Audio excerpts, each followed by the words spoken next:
भागी हुई बहू। नेहा और मयंक एक दूसरे से प्यार करते थे।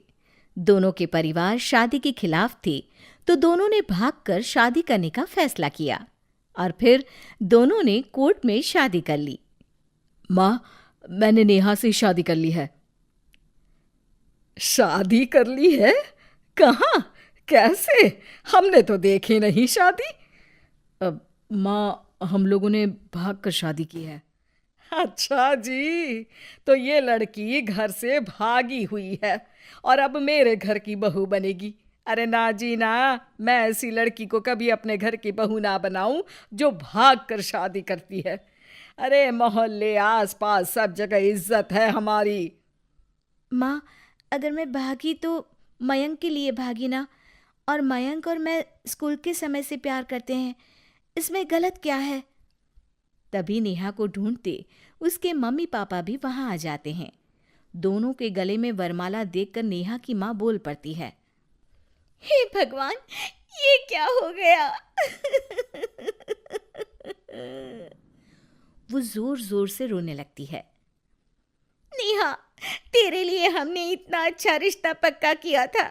मयंक में क्या है? अरे ना तो कमाता है, ऊपर से नशा भी करता है। अरे क्यों शादी की तूने इससे? तू तो हमारी इकलौती बेटी है बेटा। अरे देखिए बहन जी, मेरे बेटे के लिए कुछ कहने की जरूरत नहीं है। हाँ, हम नहीं आए थे आपकी बेटी का हाथ मांगने।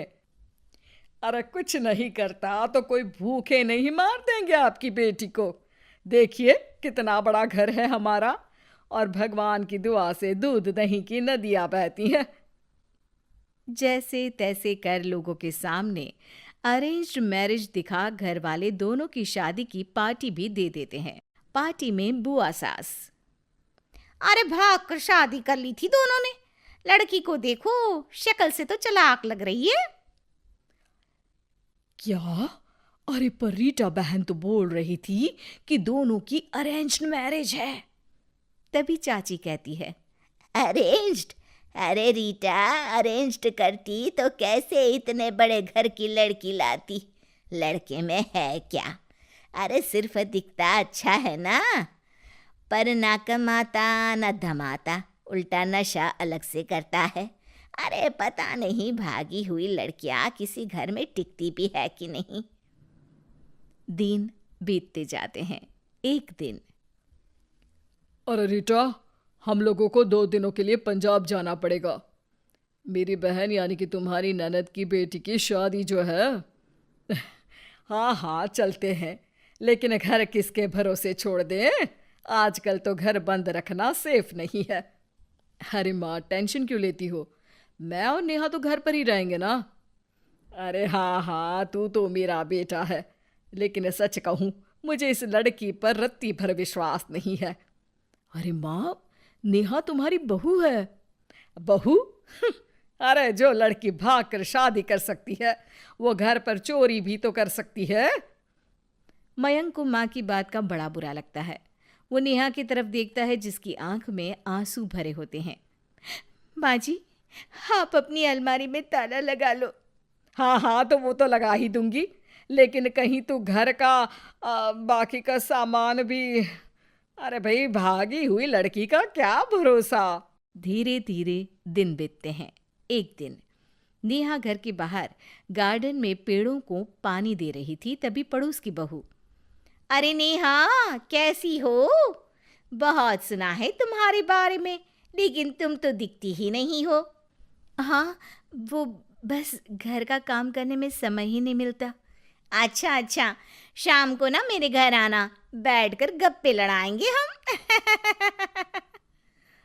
जी जरूर। तभी उस पड़ोसन की सास आ जाती है।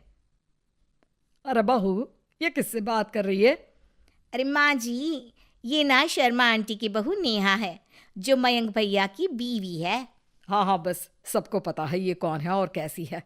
इससे ज्यादा मेल जोल रखने की कोई जरूरत नहीं है। पता है, भागी हुई लड़की है ये, शादी से पहले भागी थी ये। तभी वहां मयंक आ जाता है। क्या हुआ आंटी जी? अब अरे नहीं नहीं, कुछ नहीं मयंक बेटा, कैसे हो? बड़े हैंडसम लग रहे हो। इस टाइम पर भी घर पर? अरे हाँ हाँ, अच्छा मैं भूल गई थी, तुम वैसे कोई काम धाम करते ही नहीं हो ना। अच्छा ठीक है, चलो फिर मिलते हैं। मयंक नेहा के सामने अपनी और उसकी बेइज्जती सुनकर परेशान हो जाता है। कोई बात नहीं, रहने दीजिए, आप परेशान मत हो, सब ठीक हो जाएगा। एक दिन नेहा की माँ उसके घर आती है। अरे आइए आइए, कैसे आना हुआ? नेहा को लेने आई है क्या? अरे नहीं नहीं बहन जी, अब तो नेहा मयंक की बीवी है, मैं तो उसे करवा चौथ देने आई थी। माँ ने सास और नेहा को सोने का सेट दिया, खाने पीने के ढेर सारे सामान देकर कहती है, बहन जी, मैंने ये सब अपनी बेटी की किसी कामकाजी अच्छे पढ़े लिखे परिवार के लड़के से शादी करने के लिए रखा था, लेकिन नेहा को मयंक पसंद था तो उसकी शादी अच्छे से नहीं कर पाई। अरे बस बस, हम लोगों को सुनाने की जरूरत नहीं है। मेरे मयंक ने भी अच्छी पढ़ाई लिखाई की है। वैसे संस्कार तो दिए हैं कम से कम मैंने अपने लड़के को, वरना कौन अपनी बेटी को भागने के संस्कार देता है? आपकी बेटी ने तो भाग कर शादी की है। माँ को सास की बात का काफ़ी बुरा लगता है, वो वहाँ से चली जाती है। नेहा भी माँ का दिया सारा सामान लेकर अपने कमरे में चली जाती है। एक दिन, अरे नेहा, तेरी माँ ने जो मुझे वो बड़े बड़े सोने के जेवर दिए थे ना, वो वापस कर मुझे। उस दिन तो मैंने कुछ कहा नहीं था, जरा ला कर तो दे, मैं अपनी बेटी को दे दूंगी। तभी वहाँ मयंक हाथ में मिठाई का डिब्बा लेकर आता है। अरे क्या हो गया, तुझ जैसे निठल्लू की नौकरी लग गई क्या? माँ, तुझे अपने बेटे पर विश्वास नहीं, लेकिन नेहा को मुझ पर पूरा विश्वास है, और अब मैं उसे समाज में सम्मान दिलाकर रहूंगा।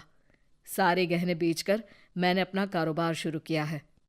अरे वाह वाह वाह वाह, भागी हुई लड़की का भी कोई सम्मान करता है क्या?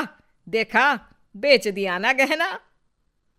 शाम को करवा चौथ की पूजा में सारे अड़ोस पड़ोस के साथ कई औरतें पार्क में पूजा कर रही होती है कि नेहा भी वहां आ जाती है।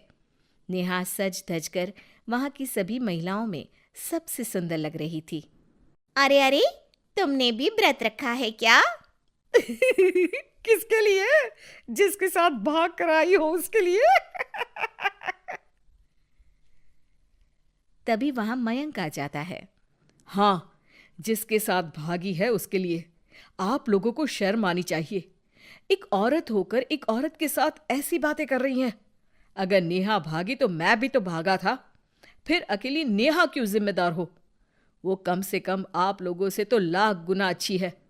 आप लोगों ने एक अच्छे पैसे कमाने वाले इंसान से शादी की, लेकिन मेरी बीवी ने मुझ जैसे लड़के पर विश्वास कर ना सिर्फ मुझसे शादी की, पर मुझे ठीक राह पर भी लेकर आई। तो हाँ, जितनी नेहा जिम्मेदार है भागी हुई कहलाने को, तो मैं भी भागा हुआ ही हूं, लड़का हूं। तो इसका मतलब ये नहीं कि मैं जो करूं वो ठीक हो। सभी को मयंक की बात समझ में आ जाती है। वो नेहा को गले लगाकर साथ में पूजा करने लगते हैं।